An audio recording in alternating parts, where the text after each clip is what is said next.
bienvenue dans l'émission Parole de Femmes. Nous parlons de la joie depuis les débuts de la semaine et nous allons parler des manifestations de la joie parce que oui, la joie peut être intérieure, mais la joie peut être aussi visible. Il y a beaucoup de gens qui ont beaucoup d'émotions de l'intérieur, y compris de la joie. Je suis heureux de l'intérieur, mais je pense qu'on peut refléter cette joie à l'extérieur et la Bible nous dit les fidèles exultent de joie. Donc quand on exulte...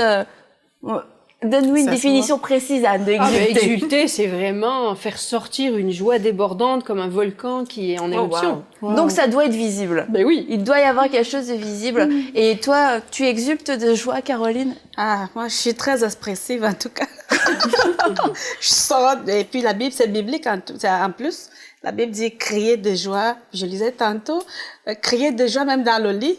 Quand je faisais, je pensais que c'est moi. Tu vas réveiller toute la maisonnée. Je pensais que j'étais trop inspirée, mais j'ai vu que trop inspirée.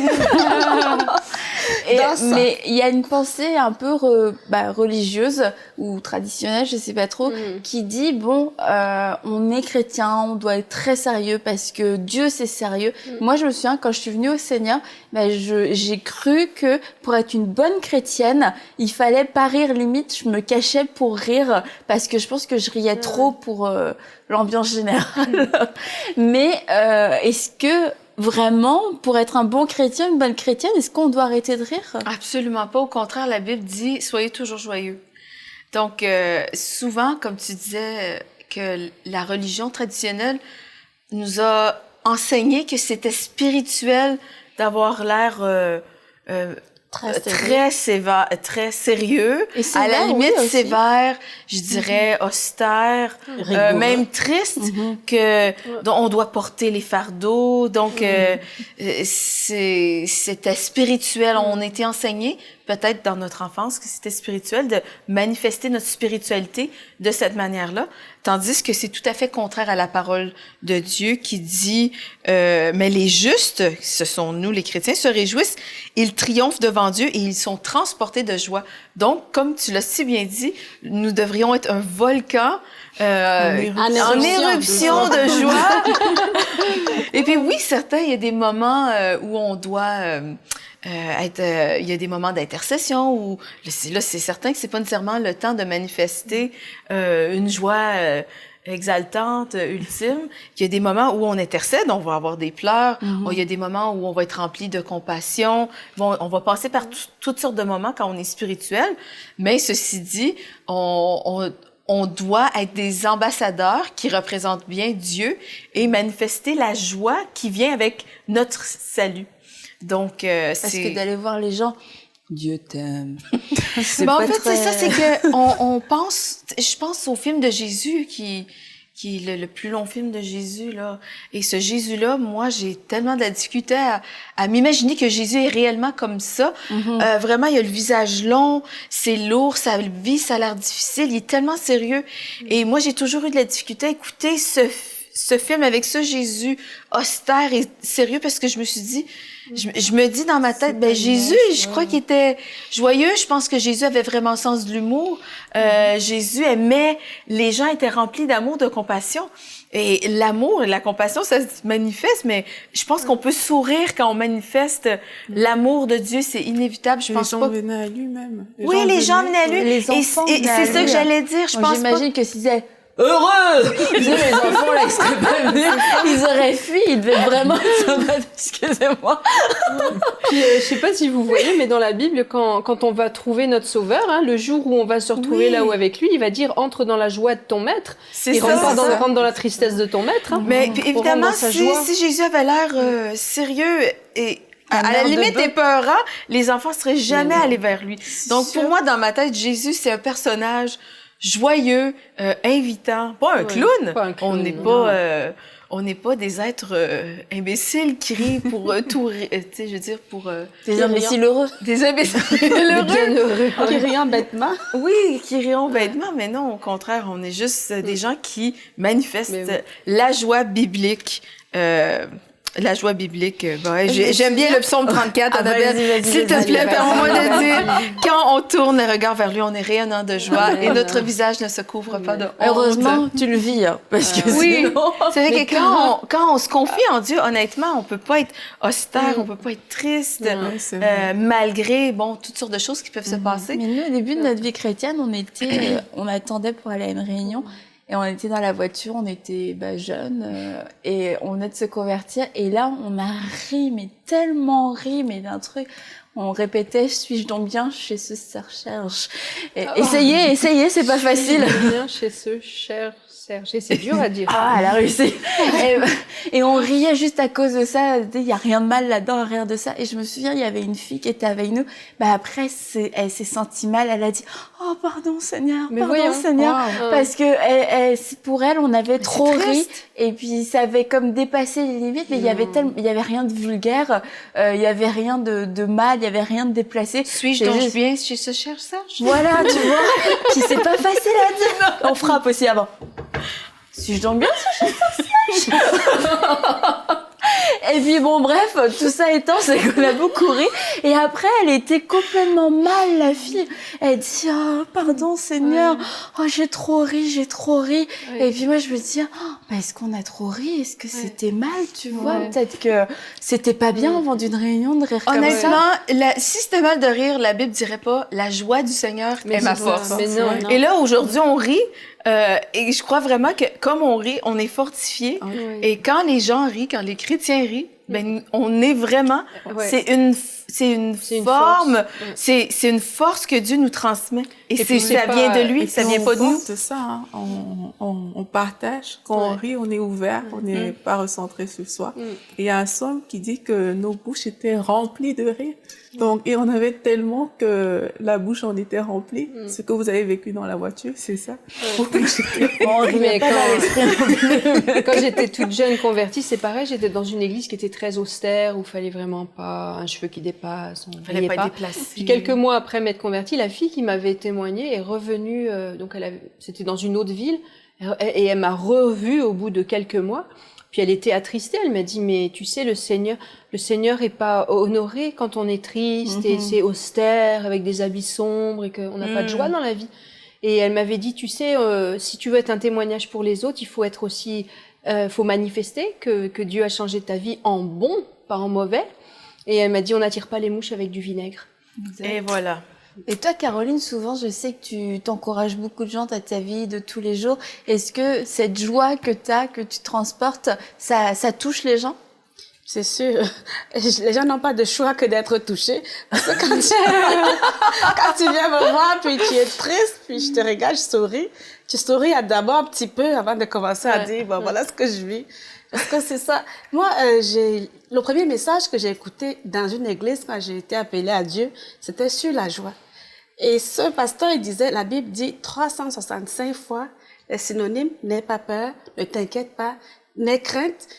Et il a dit que ça veut dire que chaque jour de l'année, Dieu te rappelle, n'aie pas peur, je suis ton Dieu. Il faut être dans la joie. Puis moi, ça m'avait marqué. Il avait dit, quand tu es triste, ça veut dire que tu dis à Dieu, laisse-moi gérer mes problèmes. Mais quand tu es dans la joie, tu le tiens responsable de tes problèmes. Alors lui, il va gérer ça. Parce qu'il va prendre tes batailles à ta place. C'est que c'est ça, j'ai dit, OK, finis les plaintes, finis la tristesse, finis les inquiétudes. Je vais te servir, je vais un te dans la seul message. Joie. C'est ça. Et ça le fait.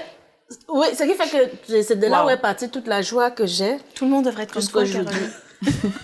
Non, mais sérieusement. Touché par la parole. Mais c'est vrai. Juste t'étais touché une parole, ça l'a révolutionné. T'es tombée dans la marmite, quoi. Toute ma vie. Ce qui fait que jusqu'à aujourd'hui, autour de moi, que j'avais dit, Seigneur, par ma vie, oui. Ce qui fait que même ma famille, tout le monde, elle était toute joyeuse, mais elle se plaignait tellement avant.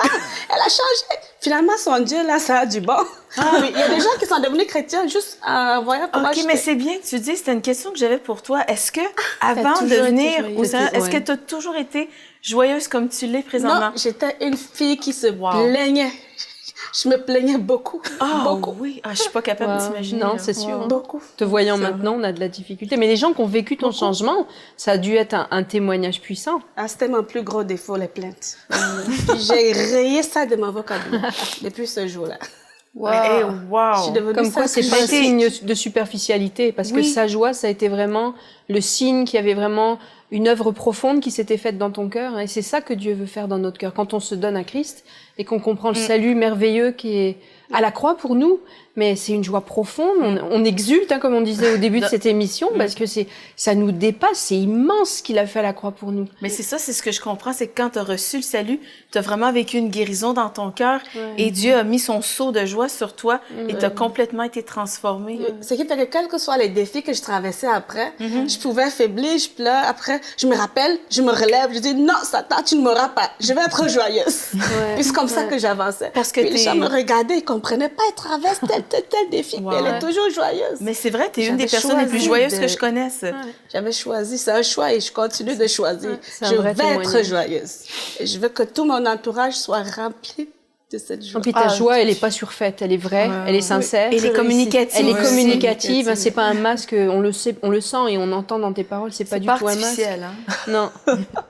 Et la vie nous dit que, comme on l'a dit plusieurs fois, qu'un cœur joyeux est un remède et un esprit abattu, au contraire, dessèche Mais les os.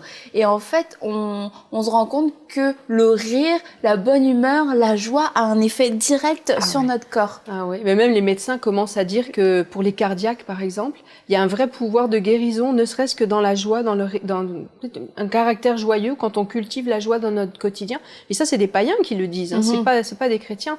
Il y a vraiment des effets physiologiques sur le corps. Il y a des sécrétions d'endorphines dans notre cerveau. Il y a même, quand on rit, au niveau de nos poumons, ça fait comme du décrassage de nos poumons. Et je lisais ça hier en préparant l'émission. J'étais éberluée. J'ai dit, mais c'est fou, les effets physiologiques qu'a la joie sur notre corps, sur nos neurotransmetteurs, sur toute notre chimie interne.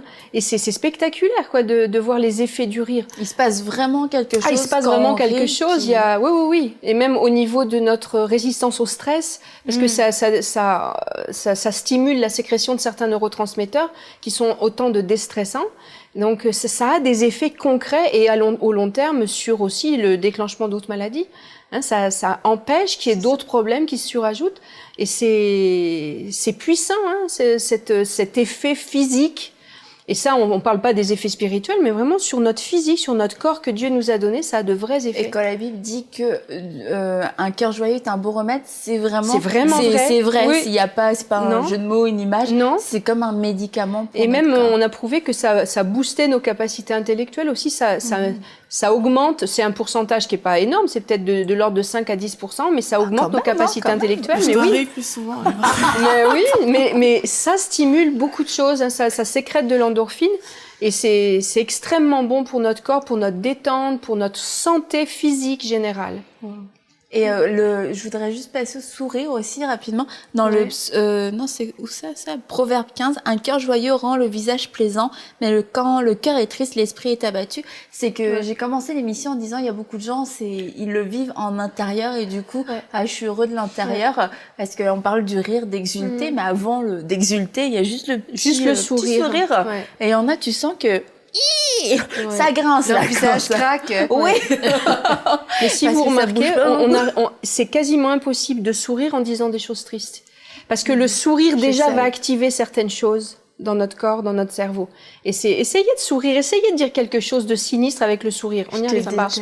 Non, mais ça, c'est du cynisme, là. Quand on sourit, même avec les yeux, avec les pommettes, quand on fait un vrai sourire, c'est quasiment impossible d'avoir des pensées tristes. Et on dit quand, toi, t'as été secrétaire, donc on a dû te le dire, mais au téléphone, on entend le sourire des gens. Ouais. Et on voit pas, oui. mais on voit quand quelqu'un vraiment sourit, sourit, on l'entend même à l'autre bout du fil.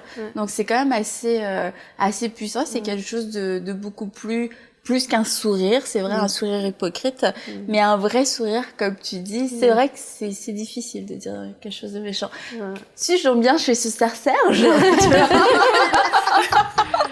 Mais c'est un témoignage aussi. Quand on parle du sourire, hein, mais un témoignage va être tellement plus puissant quand on va avoir un visage souriant et égal à soi. Je sais qu'un jour, je suis allée à la banque et puis au comptoir, il y avait une jeune fille qui était tout le temps là, une guichetière, là.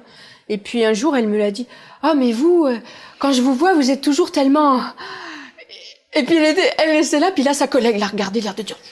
Alors hop, elle a repris le fil de son... Mais j'ai vu que juste le fait de ce que j'étais, mon visage, mon sourire, mon bonjour, qui sont des choses très simples et basiques. Ça avait déjà commencé l'œuvre de témoignage dans la vie de sa vie. Ça suffit pas. Après, il faut qu'il y ait le relais du vrai témoignage, mais c'est quasiment l'antichambre du témoignage. Si vous arrivez avec des mines défaites, l'air triste, l'air sérieux, posé, pondéreux, quel témoignage vous allez avoir, hein? On n'attire pas les mouches avec du vinaigre, je l'ai déjà dit tout à l'heure, mais c'est vrai. C'est notre premier témoignage, c'est le visage, notre vitrine, ça va être notre visage. Et s'il reflète la joie qu'on a du salut, ça va faire une entrée en matière idéale pour du témoignage puissant.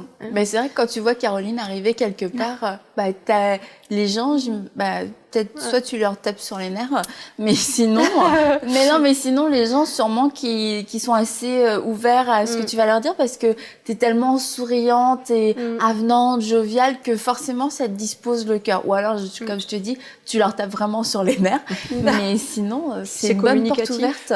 C'est ça, parce qu'il y a des gens, même des chrétiens, qui pensent que j'ai pas de défis. J'ai jamais de défis. Mais c'est juste que j'ai choisi de ne pas regarder à mes défis. J'ai choisi de regarder au Dieu qui m'a appelé, le Dieu qui m'aime.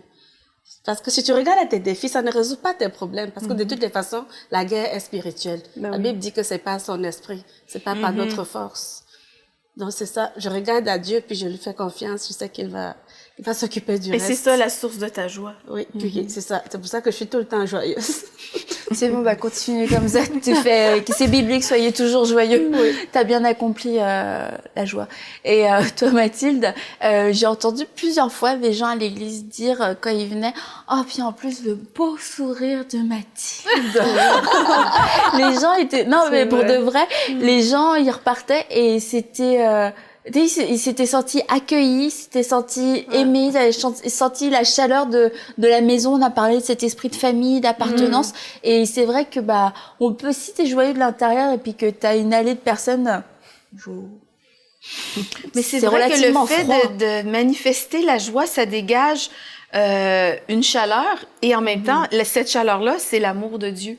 Et en fait, moi, c'est ce que je veux vraiment que les gens ressentent quand ils viennent à l'église, quand ils viennent dans notre maison, c'est qu'on les accueille avec l'amour de Dieu. Mais l'amour de Dieu, ça se manifeste avec la joie. Pour moi, c'est ultimement, c'est l'amour de Dieu. Il y a une manifestation qui est physique et on va aimer les gens, on va s'intéresser à eux, on va leur sourire, on va les accueillir avec la plus grande courtoisie qui soit, et etc. Voilà. Et toi qui viens du Cameroun, Caroline, et toi aussi du coup Aurélie, est-ce que vous avez vu une différence un petit peu dans la manière dont les gens avaient d'exprimer leur joie, notamment dans les temps de louange à l'église? Je pensais à ça. Quand elle a commencé sa question, j'ai tout de suite pensé à ça. Tu veux parler avant? Enfin, il y a une différence, c'est clair. Même pas seulement du Cameroun en Occident, hein, même ici, des églises qui sont plus africaines. Et celles qui ne le sont pas, on voit une différence. Hein, quand on dit pousser des cris de joie, c'est littéral, c'est pas, et ça se fait avec de tout cœur dans des communautés plus africaines. Quand on dit acclamer, on a bien compris que acclamer, ça veut dire des clameurs, des cris de la joie. Et généralement même, en tout cas nous dans notre église, pour nous expliquer, parce que moi au début justement, quand je venais d'arriver à l'église, j'avais du mal. Moi je suis quelqu'un que si je connais pas vraiment les gens, je vais pas beaucoup parler. Et moi j'avais du mal au début quand je venais d'accepter le Seigneur. Je me disais oui, mais pourquoi je suis obligée d'acclamer, d'applaudir, pourquoi je suis obligée de rire? Et on nous avait expliqué en fait que voilà, la Bible dit d'acclamer le Seigneur et c'est comme dans un stade quand il y a des fans de foot, quand ils poussent, ils crient, c'est la joie et c'est à peu près ça, à ça qu'on s'attend hein, quand on dit d'acclamer, c'est vraiment de pousser des clameurs. Et j'ai remarqué au fil du temps que voilà, c'est ce qui doit être et c'est ce qui se fait quand même assez couramment dans les églises africaine, c'est la joie, on n'a pas honte en fait, on n'a pas honte de sauter, de danser, de crier. Prenez la Bible littéralement, là, pousser des cris de joie. Mais c'est très culturel quand même, hein, voilà, parce que tu vois un Britannique qui va être beaucoup plus réservé ou un Suédois, Exactement. il va pas sauter. Mais ça veut pas dire qu'il a pas de joie au fond de lui, Exactement. mais ça va être dans l'expression de sa joie. Puis c'est vraiment très culturel ça. Ouais. Alors que ne serait-ce que quand on voit des reportages à la télé sur, je sais pas, une visite de chef d'État en Afrique, on voit tout le monde qui acclame, qui saute, qui danse, qui fait de la musique. Exact. C'est très très culturel. C'est ça la joie. Mais en fait. par contre, c'est bon parce que je me souviens, ça fait quelques mois, je suis allée dans une église antillaise. Enfin, il y a beaucoup d'Africains aussi, mais c'est majoritairement antillais à Montréal. Et il y avait tellement de joie pendant le moment de chant, et c'était communicatif. Et puis, moi, j'ai beau être d'une culture beaucoup plus réservée, ça m'a vraiment entraînée dans une belle expression de joie. Puis je trouve que c'est un gros atout que vous avez. En tout cas, tous mes frères et sœurs africains chez notre église, ils regrettent un peu que ce soit pas plus dynamique et joyeux. Mais c'est vrai que c'est bon et c'est communicatif. Faut pas que ce soit surfait, faut pas que ce soit créé de toutes pièces. Mais quand on est avec vous, qu'est-ce qu'on aime ça? Bah, Caroline, elle se prive pas. Ben, en fait, par rapport à ce qu'elle disait, qu'elles sont moins joyeuses, des fois, moi, j'ai connu ça quand je suis arrivée ici, ça a été un des chocs que j'ai eu. Ah ouais. J'aille à l'église, puis que je vois les gens sont debout, puis tu applaudis un peu, on te regarde avec des yeux bizarres. Je dis, mon Dieu, où est-ce que je suis partie? Ben, jusqu'à ce que je dis, mais je vais pas rester là à suivre les gens. Ouais. Il faut que je continue à faire comme j'ai souvent fait. C'est sûr que je fais pas comme je voudrais, mais au moins, je peux déjà m'exprimer comme je peux. C'est déjà bon parce que quand j'avais appris que Dieu siégeait dans sa louange et qu'il aime la louange qui vient du cœur. Puis quand ça vient du cœur, ça a juste envie de crier. Enfin, moi, personnellement, j'ai juste envie de crier. Je veux que tout le monde sache que je suis bénie, que Dieu est avec moi. C'est pour ça que je suis tout le temps, je n'écoute jamais la louange. Je l'écoute en parlant parce qu'il faut que la bouche parle. Puis je loue, puis je crie, puis je danse. Des fois, je transpire. Puis à l'église, c'est naturel. En Afrique, c'est comme ça. On est content, on est chrétien, on ne va plus dans les boîtes de nuit, on ne va pas dans les bars. Nous, c'est notre église qui est notre boîte de nuit, en quelque sorte, entre guillemets. C'est là où on doit danser devant le roi des rois. Transpirer, on enlève même les chaussures. On manifeste vraiment, on est ivre de bonheur. Puis ça, c'est une atmosphère, Mais c'est très que- biblique, hein? Oui. Le pasteur Alain Patrick, il dit souvent « Ah oui, toi, t'allais en boîte de nuit, là, tu dansais, et puis t'arrives à l'église, tu deviens chrétien. Ah non, je suis timide. » C'est religieux, ça. Oui, c'est quelque c'est chose de vrai. religieux. Mais c'est pas la parce même, on que n'exprime pas se la dit, même chose ouais. non plus, quoi. On se dit que quand on est chrétien, on peut pas danser. C'est très religieux, cette façon de penser. Et moi, je l'avais vraiment quand je suis venue à Christ. Pour moi, c'était normal d'aller à une fête et de s'éclater. Mais À l'église. à l'église, c'était pas du tout normal de danser et tout. Mais c'est vraiment les enseignements qui m'ont permis de comprendre que non. On a le droit à l'église de danser, de faire même des chorégraphies, de tout ce qu'on veut, on a le droit. Mais je veux quand même rappeler que Dieu est un Dieu d'ordre. Et si dans votre assemblée, vous qui nous écoutez, c'est calme et ordonné, venez pas dimanche prochain en dansant, en éclatant de joie et en criant. Sinon, ça va mettre un peu la N'obéissez panique. pas à la Bible. Mais il faut que ce soit progressif et que ce soit une volonté collective aussi et approuvée par le leadership. Parce De que toute manière, on a on des peut temps pas, de louange à la maison aussi où on peut s'exprimer Bien sûr, mais comme oui. on veut sans gêner. Si mais il faut pas jamais, mettre la panique sous prétexte que ouh, c'est biblique, alors dimanche prochain, je fais sauter le bouchon. C'est pas, ça marche pas comme ça. Et il y a un passage qui nous dit que les disciples étaient remplis de joie et remplis du Saint-Esprit.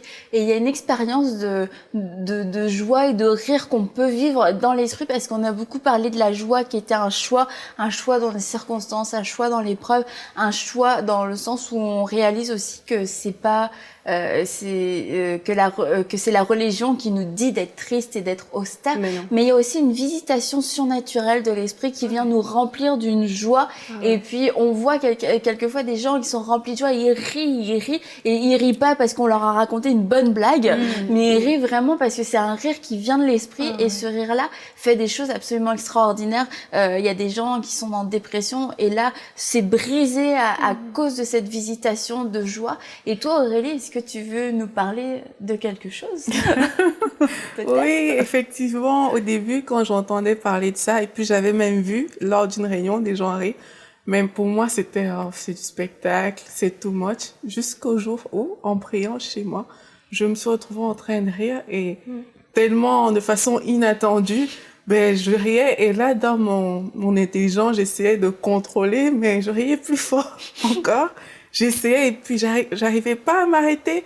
Mais je riais. J'étais seule dans ma chambre. Je me disais, on va penser que les gens, s'ils m'entendent, ils vont penser que j'ai bu. T'étais ivre. Mais oui, j'arrêtais pas. Ça arrêtait pas. Et même moi, je me disais, waouh, qu'est-ce qui m'arrive? Qu'est-ce qui est en train de se passer? Et j'ai compris. Ce jour-là, j'étais juste en train de prier normalement. Je priais en langue à un moment et ça s'est déclenché. Donc c'est quelque chose de, je sais même pas mettre des mots dessus. Mais, bah oui, ça fait tellement du bien. Et puis il y a la paix de Dieu. Il y a beaucoup de choses. C'est comme si toutes les situations qu'on vivait sont, la solution est là, quoi. Tous nos problèmes, c'est comme si on n'avait plus de problèmes. C'est comme si la vie était juste belle. C'est comme si on marche sur des pétales. Franchement, c'est quelque chose on peut pas vraiment décrire, mais c'est quelque chose de bon. C'est vraiment bon. Et ça, les gens vont le chercher dans la drogue, dans l'alcool, dans toutes sortes de choses mondaines. Et tu vois, c'est la vraie, la joie réelle, la vraie de vraie joie. Exactement. Et c'est le Seigneur qui te l'a donné. On ne comprend pas souvent en Christ, on a tout, hein. Mais c'est ça, c'est que Dieu a tout mis en nous pour nous permettre de vivre une vie excellente, une vie remplie. Et d'où la nécessité vraiment de tourner nos regards vers le Seigneur. Parce que, d'être rayonnant de joie. Voilà, c'est ça. C'est vraiment ça, c'est assez traduit très bien. C'est la pensée que je vais exprimer. Il n'y a rien à part le Seigneur qui peut nous procurer autant de joie, autant de plaisir de la vie, autant de paix, autant de plénitude et de bonheur. Pour moi, il n'y a vraiment rien. Donc, Et il y en a parmi vous, vous nous regardez et vous souffrez d'une tristesse chronique. C'est comme votre état perpétuel. Vous vous levez, vous êtes triste, vous vous couchez, vous êtes triste, vous êtes constamment triste. Et je veux vous dire que ce que Aurélie a vécu, c'est disponible pour vous. La Bible nous dit, ne vous enivrez pas de vin, mais en tout temps, soyez remplis de l'esprit. Et il y a une ivresse qui est biblique. C'est une ivresse dans l'esprit. Une ivresse où on est rempli de joie, rempli du vin nouveau, rempli de l'esprit de Dieu qui peut nous faire rire et rire et rire. Et où il y a tellement de choses qui tombent, toutes les inquiétudes, tout le stress, toutes les appréhensions, toutes les blessures aussi. Et on veut prier pour vous pour que vous puissiez expérimenter cette joie qui vient de Dieu, cette joie surnaturelle. Et on va prier pour vous maintenant. Seigneur, je prie afin que tu viennes remplir ces personnes maintenant de ta joie, que tu viennes les toucher de ta joie, que par ta joie surnaturelle, que des jougs soient brisés, que les dépressions s'en aillent dans le nom de Jésus, mais que ta joie qui demeure puisse les remplir et rester, Seigneur. Oh, merci pour ta visitation surnaturelle, parce que ces personnes sont remplies maintenant de ta joie. Ces personnes sont remplies, Seigneur. Alléluia. On te remercie, Saint-Esprit, pour ton œuvre qui est parfaite dans les vies maintenant. Et je crois que vous avez reçu, que le Saint-Esprit est sur vous actuellement et que le Saint-Esprit est en train de travailler, de vous remplir et que vous êtes remplis. En être ivre, c'est normal. Profitez de ce moment-là. C'est l'œuvre du Saint-Esprit en vous. Alors, mesdames, je vous remercie pour tous vos partages sur la joie. Et on se retrouve demain. On va parler de la joie dans le couple. Et ça va parfaitement terminer notre semaine joyeuse avec Caroline. Merci beaucoup à vous toutes et bonne journée. Envoyez-nous votre témoignage à paroledefemme@enseigne-moi.com.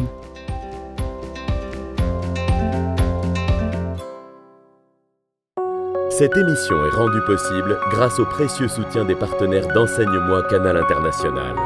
Retrouvez tous nos programmes sur emcitv.com.